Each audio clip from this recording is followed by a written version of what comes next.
السلام عليكم ورحمة الله وبركاته دمان walaalahayga Soomaaliyeed isku soo noqod wacan oo xiiso leh Ilaahay subxaanahu wa ta'aala meel walba aad kala joogtaan dunida ha idinku xifdiyo intaan mawduuceena maanta u gelin waxaan ku weydiinayaa dhowr su'aalood ma doonaysaa inaad guul weyn xaqiijiso ma doonaysaa inaad riyadaada muddo yar ku gaarto ma doonaysaa inaad waalidka ka farxiso oo wax weyn aad u samaysid ma doonaysaa inaad naftaada qiimayso oo naftaada waxa ka guuxaya ay jeceshahay ay rabto inaad u samaysid ma doonaysaa maalintaad ka galbatid dunidan ajar kuu soconaya suna aad jidaysa dartiis ma doonaysaa inaad maalintaad 60 sano jira aadan qoomamo ku noolaanin ee aad naftaada ku qancisid waxqabadkaagii baaxadda lahaa ee aad samaysay hadday jawaabtaadu haa tahay yeelo saddexdan caado oo ha kuu noqoto biyaha aad cabaysid sidaad biyaha aadan uga maarmi karin inaadan caadooyinkaana aadan uga maarmin si aad u xaqiijisid qofnimadaada una xaqiijisid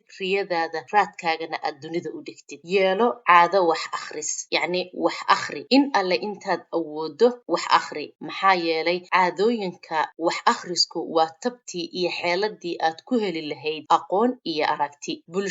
bulshaday wax ka akhris badan tahay dhinac walba way kaga horumarsan tahay dabcan marka annagana bulsho Soomaali nahay bulsho muslima aan nahay yacni wax akhrintu qiimaha ay leedahay Ilaahay subxaanahu wa ta'aala quraanka wax badan ayuu noogu sheegay aayado kala duwan iyo macnayaal kala duwan iyadoo xambaarsan laakiin iqra bismi rabbika alladhi khalaq yani iqra akhri yani nabi maxamed maxaa la barayaa inuu akhriyo waxyigan uu ilaahay ku soo dejin doono yani uu ilaahayna uu barayo inuusan wax samayn karin diintana uusan gudbin karin ilaa akhris mooye yani haddana aayad kaleeto quraana waxay leedahay callama al-insaana maa lam yaclam yani insaanku waxaanu barnay wax aysan aqoon u lahayn goormaad baranaysaa waxaadan aqoonta u lahayn markaad wax akhrisid markaad baartid yani baxthi aad samaysid oo aad diyaarinaysid wax yani markaas ayaad wax ka ogaanaysaa oo baranaysaa ilaahayna subxaanahu wa ta'aala aayadkaas wuxuu ku leeyahay ukhrijukum min butuuni ummahatikum laa taclamuuna shay'a waxaan idinka soo saaray caloosha hooyadiin idinkoo aanan ahayn kuwo wax garanaya ilmaha yarkaa markuu dhalanayo dabcan isagoo waxba aqooneen buu dhashaa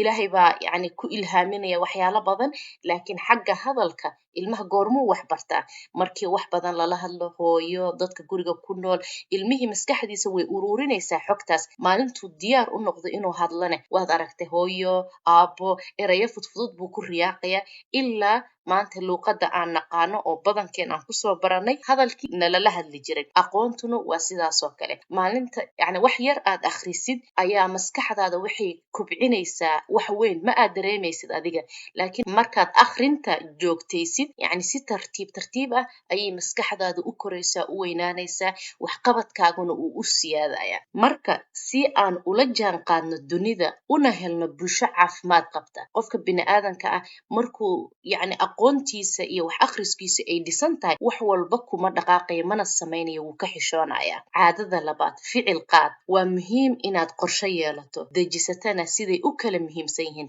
laakiin in aadan ficil ku darin oo aadan ficil qaadin waa mala awaal waa riyo waad riyootay uun laanna ficilka waa waxa kala saaraya guusha iyo guuldarrada riyo walba iyo go'aan walba aad dejisatid haddii aadan ficil ku darin haddii aadan hawsha aad rabtid oo u dagaalamaysid aadan u shaqaynin riyadaasi waxay noqonaysaa wax aanan jirin kuma ruboobayso marka waxaad samaysataa ficil wax walba aad jeceshahay inaad samaysid ficil ku dar caadada saddexaad yeelo dabeecad togan ama dabeecad positive ah ama positive attitude yacni dabeecad dhinaca wanaagsan wax ka eegaysa inaad yeelato waa muhiim sida ay qabaan dad badan oo guulaystay inuu qofka yeesho habdhaqan togan ama habdhaqan positive ah oo dhinaca wanaagsan inaad wax ka aragta ah ma ahan natiijada guusha yacni ma ahan haddaad qof positive attitude leh inaad guulaysanaysid laakiin waa mid ka mid ah xididada guusha